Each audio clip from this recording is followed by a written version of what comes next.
haddii iyagu hargeysa aqoonsadaan waxaa iman karta soomaaliduna inay saldhigyo iraan saldhig siiso inay xutiyada saldhig siiso inay xamaas saldhig siiso marka saddex cadowgoodii ah haddii soomaali gudaheeda ay saldhig ku helaan ay wax walba ku samaysan karaan wax walba ku haysan karaan maxay marka Israa'iil faa'iideen halkan waa tilmaan TV akhyaad qadarta qiimaha mudan nagala socotiin haday tahay markii ugu horeysay boggan fadlan subscribe ku sameeyo tilmaan TV hadaa marka sameeysan mahadsanid waxaan qadka telefoon xiriirnay Mutuku oo falanqeey siyaasadda geeska Afrika oo ka wareysanayno arrimo soo kordhay maanta arrimahaas oo ah in wadanka Israa'iil ay sheegeen inay aqoonsanayaan maamulka gooni-goosadka Soomaaliland una aqoonsanayaan waddan madax bannaan arrintaas ayaa waxay dhalisay xiisad weyn oo ka dhalatay dhammaan geeska Afrika waxa qaadacay aqoonsigaasi wadamada Turkiga Djibouti iyo Masar oo ku tilmaamay xadgudub qarannimada iyo madax bannaanida dalka Soomaaliya waxa kale oo iyagana warqado soo saaray maanta oo press conference soo saaray ururka jaamacadda carabta oo isagana qaadacay aqoonsiga maamulka Soomaaliland kuna tilmaamay qaraska tuur iyo xadgudub madax bannaanida iyo qarannimada dalka Soomaaliya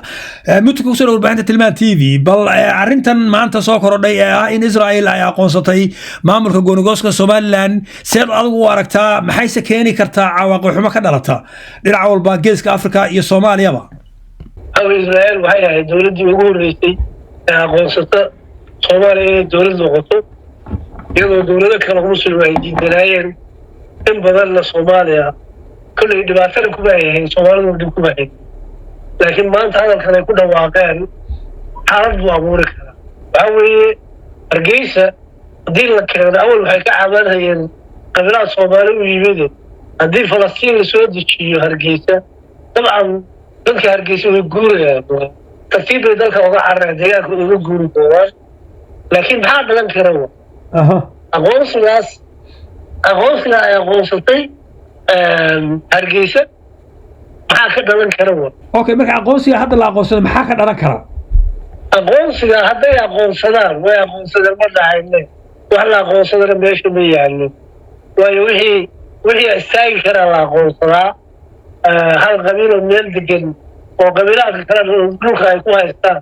Soomaalida kale dhan waxay aaminsan tahay deegaankaas uu kooda yahay oo ay weli leeyihiin marka iyadoo dacwada la haysto iyaga laftooda meel ay aadi karaan malaha laakiin maxaa iman kara haddii xaggan saa u dhacdo wax walba isku xidhan yihiin marka waxaa iman kara maanta Israa'iil maxay faa'iido raadsinaysaa khasaare ma raadin haddii iyagu Hargeysa aqoonsadaan waxaa iman karta Soomaaliduna inay saldhigyo iraan saldhig siiso inay xutiyada saldhig siiso inay xamaas saldhig siiso marka saddex cadowgoodii ah haddii Soomaali gudaheeda ay saldhig ku helaan ay wax walba ku samaysan karaan wax walba ku haysan karaan maxay marka Israa'iil faa'iideen Israa'iil iyadu waxay u aragtaa muxuu ahaa meesha inay strategic point tahay oo nimankan xuutiyiinta ee Yemen ee ka soo weeraraya halkaas Tel Aviv garaacaya inay albaabka u fadhiisteen oo halkaas muxuu ahaa military base laga siinayo military base ay dhiganayaan Berbera halkaasina muxuu ahaa safaarad baan ka furaynaa buu yiri laba safaarad baan furaynaa iyagana nimankan maad goorgoos safaarad baan furaynaa safaaradda kale tana Israa'iil waxa laga furayaa Hargeysa laga furayaa halkaan ay ka kontrolaan muxuu ahaa shipmentiga adduunyada maraakiibta ganacsiga ee marayo dhan xuutiyiinta albaabka ay u soo fadhiistaan marka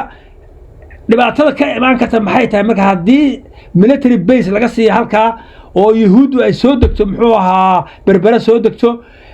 marse laga yaabaa inay xuutiyiintu ay u arkaanba easy target oo Hargeysa dhulka ay la simaan oo waa suurtagal weyn inay Hargeysa dhulka la simaan waa suurtagal inay burcas hadii ka sameeyaan baa suurtagal hadii iyagu Hargeysa degaan xutiinta inay burcad degaan baa suurtagal hadii burcad Hargeysa oo Soomaaliland isma wada isku mid Soomaa laakiin say ku soo galaan saldhiga ay ogeyn xukuumadda Hargeysa ka jirta inay ka gusoostaan burcad waa ka suurtagal kartaa nimankan hadda meelaha dagaalada u soo galaya Puntland iyo duuraha gudahooda saldhigyada kule wax walba ka suurtagal marka waxa weeye balaayadu haddii la isu yeero way soo doonanay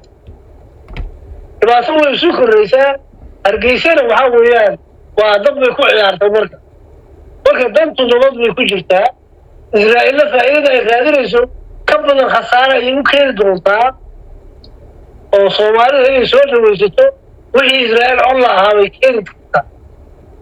marka dabcan in laga xisaabtamo taasaa habboon wayna fiican tahay in la bilaabo aqoonsiga hadda waxaa weeyaan aqoonsiga la bilaabayo hadda waxaa kuwa soo socda in tigreega la aqoonsado waayo haddii dal la aqoonsado dalal kalaa la aqoonsane tigreeg waaba dowlad dhisan wa oo habaysan wa oo israacsan hargeysa iskuma raacsano inay cid kala keensato soomaalina ay ka wada go-aan iskuma raacsan hadda awdal waxaa ka socda kacdoon baa ka socda oo calankii buluuga ah bay la soo baxeen nimankii muxuu ahaa reer s s c ama khaatuma state way go-een oo maamul goboleed bay noqdeen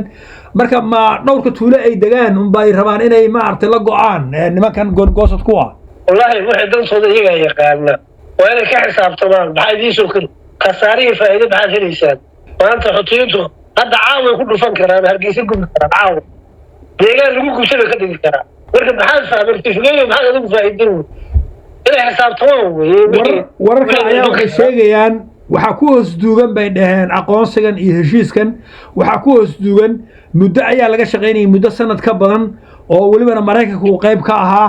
in ay nimankan somalilan ay u ogolaadaan qaxootiga falastiiniyiinta ee laga soo raraya ghaza in la dejiyo gobollada waqooyi oo ilaa iyo 1 milyan la keenayo iyagana markaasi ay israa'iil aqoonsato sanad kadibna uu maraykanku aqoonsado heshiiskaasa ku hoos duugan baa la leeyahay muxuu ahaa aqoonsigan hadda ay ku dhawaaqday laakiin dadka waa laga qarinayaa oo falastiiniintii baa la rabaa in la barakiciyo oo ay aqbaleen nimankan hadda maamula hargeysa maamula arrintaas ay u aragtay haddii ay soo baxdo in la rabo in 1 milyan oo falastiiniyiin la soo dejiyo gobollada waqooyi oo laga soo barakiciyo dhulkoodii maxay cawaaqib xumo keeni kartaa iyagoo qaxooti heshiishiye ban doonaan dhammaanta heshiishiye ma aqbalayaan hadday iyagoo qaxooti ay yimaadaan waa laga soo qaadana waa walaalahooda hadday wadii shalayba way aqbalayeene marka xukuumadda la dagaalama heshiishiyaa lasoo dhaweynayo marka dhulka waa laga qaadanayaa way macnehe dhul beerayaan hadday dhulkeeda iibsadaan oo lacagtaas way anfacayso heshiishiye boos waa laga waa la dejinaya qaxootiga marka waxaad leedahay adigu dab bay ku ciyaarayaan laakiin ma garanayaan waa isbaabinayaan okay maxaa la gudboon soomaaliya maxaa la gudboon hadda waynu aragnaa muxuu ahaa soomaaliya hadda nimankan hadda villa soomaaliya jooga sida xasan sheekh maxamuud iyo xamse cabdi barre waxay u muuqataa niman muxuu ahaa khiyaali ku nool jubbalandi waad aragtaa go-doon bay geliyeen oo hadda shir weyn baa ka dhacay halkaa puntland way la dagaalashan yihiin intii yarayd ee kabkabka ahayd ee lasu keeni lahaa ayay sii kala fardhiyeen haddana nimanka reer waqooyiga waaba kaunile waa la aqoonsaday dani wuxuu ku goodinayey bil kadib haddii uu xasan sheekh shir qaban waayo waan go-aynaa jubbalandina way daba socotaa marka ma la dhihi karaa villa soomaaliya nimanka jooga ma istaahilaan inay dalka soomaaliya xukumaan maadaama aysan lahayn muxuu aragti dheer oo ummadda lagu midaynayo oo ay qayb ka yihiinba kala fardhinta soomaaliya oo dhanba sida adigu u aragtaa arrintan wallaahi waxaa jirtaa dhibaata waa jirtaa hiidashana waa jirtaa karti la-aanna waa jirtaa laakiin ninka wuxuu yidhi ninka soomaaliya waa tabar yaroo timir laf baa ku jirta soomaali rag baa u jooga rag baa u jooga turkiguna heshiis buu haystaa inuu difaaco xeebahooda oo sicdo waqooyi oo dhan jidka ka xeebo oo ciidamadu soo dejiyo ogolaanshiya saxiix buu haystaa marka sida taladu ay tahay wax kalaa soo socda soomaaliya oo dowlad weyn ah oo xoog badan oo hubka khatarta haysata ayaa adduunka ka dhalan doona gooray dhaqaantana way soo socotaa marka waxa ha ugu jecejecen waxbaa liitiin waxbaa laakiin wax walba oo soo gala dadku waa inay xisaabtamaan dhibaatada keeni ay u keeni okay xaggan iyo hadda warar kale waxaana soo gaaray waxay sheegayaan in Egypt ay iyaduna isku soo ballaarinayso dhinaca geeska Afrika oo ah muxuu ahaa inay dhaheen Eritrea dekada casab waan hormarinaynaa welibana waxaan rabnaa inaan dekada casab keenno ciidamada badda Masar waxay kaloo dhaheen waxaan hormarinaynaa oo dhisaynaa bay dhaheen dekada Djibouti ee dooro leh mid la yiraahdo oo iyagana ay rabaan inay maartay military base ka samaystaan marka isballaarinta Egypt ay isballaarinayso qorshaha ka dambeeya ma in cunaha la qabto Ethiopia miya oo meel walba laga xidho miya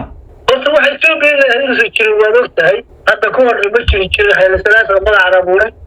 boqortooyin isgarab degay ahaan jireen ormada jiba bajafara tigreega Soomaalida boqortooyin ahaayeen amxaarkii libada dilba dacayr isku wada qabsado sayna axmed guri waa kii dilay ka xeeruka markii dambe la hiil ay ku soo qabsadeen dhulka isku yoon wax jiran ma aha wax jirayana ma aha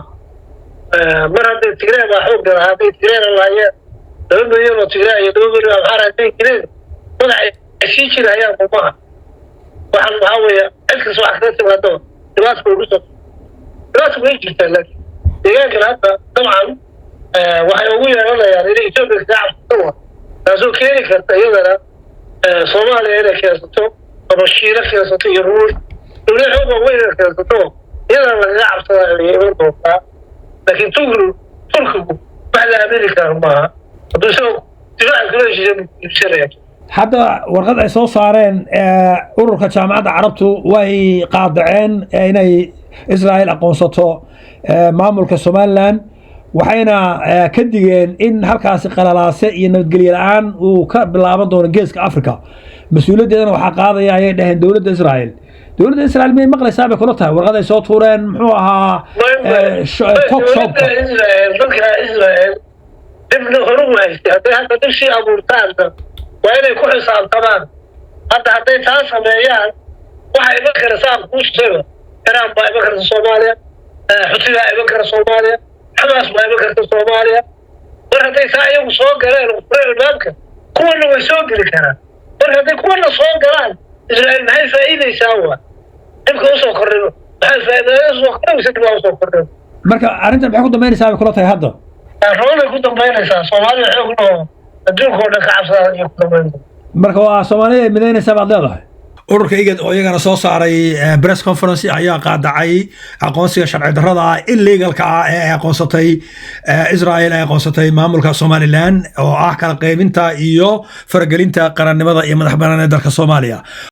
shirkadda wasiirada Soomaaliya isugu yimaadeen oo ka soo baxay magaalada Muqdisho ayaa iyagana lagu qaadacay lagana soo horjeesaday aqoonsiga ay Israel siisay maamul goboleedka Somaliland ama gobolada waqooyi ee Soomaaliya madaxweynaha hore ee Soomaaliya Maxamed Cabdullaahi Farmaajo ayaa qoray sidan sharciga caalamiga ah wuxuu waajibinayaa Israa'iil inay u hoggaansato oo ay ixtiraamto midnimada dhuleed iyo madaxbannaanida Jamhuuriyadda Federaalka Soomaaliya aqoonsiga qayb ka mid ah dhulka Soomaaliya waa xadgudub buuxa oo ka dhan ah sharciga caalamiga ah Somaliland waa qayb ka mid ah Soomaaliya shacabka Soomaaliyeedna si adag ayay u midaysan yihiin difaaca qarannimada iyo midnimadooda waxaa sidaa qoray madaxweynaha hore ee Soomaaliya Maxamed Cabdullaahi Farmaajo waxaan anigu ku darayaa marka sharci caalami oo ay u hoggaansato Israa'iil ma lahan waxaynu ognahay in 100 sharci oo la soo saaray oo caalami ah oo muxuu ahaa oo international from UN ta qaramada midoobay meel walba oo ay diideen oo ay dhag u dhigin 3 sano ayay waxay garaacayeen oo leynayeen dad shacab oo ilaayeen 80,000 oo ruux oo Falastiiniin ay xasuuqeen ilaa iyo 150,000 ay dhaawaceen ilaa 200,000 ay barakaceen marka in laga sugo Yahuuda inay u hoggaansamaan international law waxaan ila tahay riyo ama iska hadal waxyaabaha kale la yaab kale maanta social media lagu arkay waxaa ka mid ah dhalinyaro badan oo ka soo jeeda gobolada waqooyi ee Soomaaliya ama Somaliland oo huwan calankii Yahuud xataa shaatiyo iyo waxay ka tosheen ba muxuu ahaa sarwaalo waxa la yaab leh marka calanka Yahuuda miyuu u sii tolnaa oo diyaar miyuu sii ahaa oo 10 sano ayay haysteen marka bal waa arrinta iyadana dadka Soomaaliyeed ay ka yaabeen ayay ka mid tahay dhacdooyinka dhacay ilaa maanta